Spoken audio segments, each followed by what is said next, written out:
Assalamualaikum warahmatullahi wabarakatuh. Bismillahirrahmanirrahim. Alhamdulillahirabbil alamin. Wa bihi nasta'in ala umuri dunya waddin. Wassalatu wassalamu ala asyrafil anbiya'i wal mursalin sayyidina maulana Muhammadin wa ala alihi wa sahbihi ajma'in. La haula wa la quwwata illa billahil aliyyil azim. Bismillahirrahmanirrahim. Qala al-mu'arrifu rahimallahu ta'ala wa nafa'ana bihi wa bi ulumihi fid dharain. Amin ya rabbal alamin. Wa qala lan ngendika sapa atul hukama setengahipun pira-pira ulama ahli hikmah. La yajidu ora nemu sapa ar-rajul wong lanang halawatal ibadati ing manise ibadah. Hatta yadkhula hingga manjing rajul fil ibadati ing dalam ibadah biniyati kalawan niat. Wa yaralan nekotake sapa ar-rajul al-minnata ing kanugrahanillahi ketuwi Allah taala. Wa ya'malana singgo nglakoni sapa rajul bil khosyati kalawan wedi maring Allah subhanahu wa taala.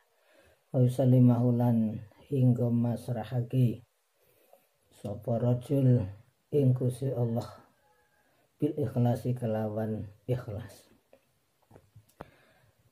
Pangandikanipun sebagian ulama ahli hikmah ngendika tidak akan bisa merasakan keenaan nglakoni ibadah.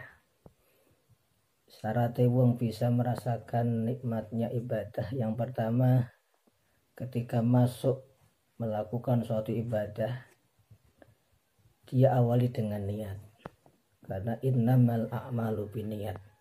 Sah atau tidaknya suatu ibadah itu dengan niat. Artinya kalau tidak diniati, ibadah itu tidak akan menjadi ibadah yang sah. Sholat kok tidak ada niatnya, puasa kok tidak diniati, maka sholat dan puasa itu tidak akan sah.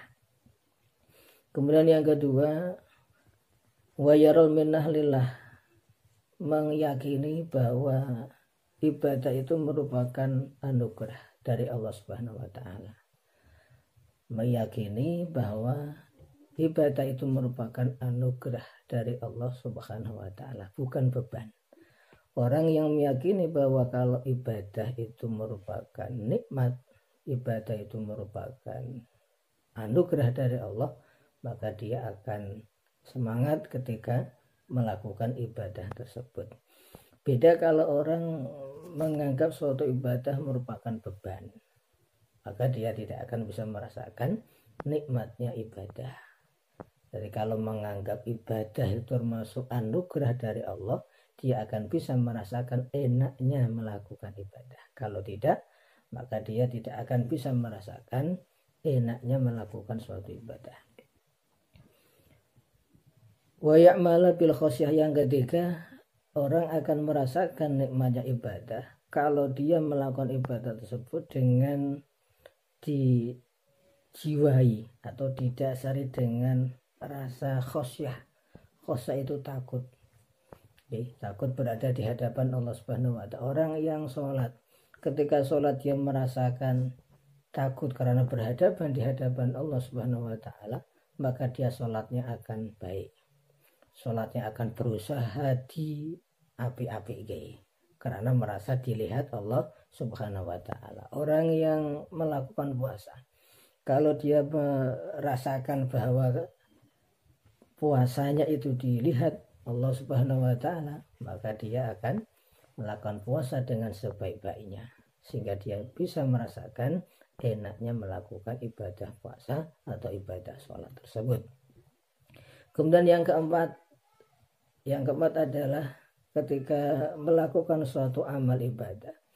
Amal ibadah itu dilakukan dengan ikhlas. Dilakukan dengan ikhlas. Sholat dilakukan dengan ikhlas. Puasa dilakukan dengan ikhlas. Karena kunci diterimanya suatu amal adalah apabila amal tersebut kita lakukan dengan ikhlas. Hanya untuk Allah Subhanahu wa ta'ala. Inna sholati wa nusuki wa mahyaya wa mamati lillahi rabbil alamin. Itulah 4 macam hal 4 macam hal yang disampaikan oleh ulama ahli hikmah untuk supaya kita bisa merasakan enaknya kelezatan ketika kita melakukan suatu ibadah. Mudah-mudahan kita bisa mengamalkannya dan mudah-mudahan kita selalu istiqomah untuk selalu melakukan ibadah pada Allah Subhanahu wa taala. Wallahu a'lam bishawab. Akhiran wassalamualaikum warahmatullahi wabarakatuh.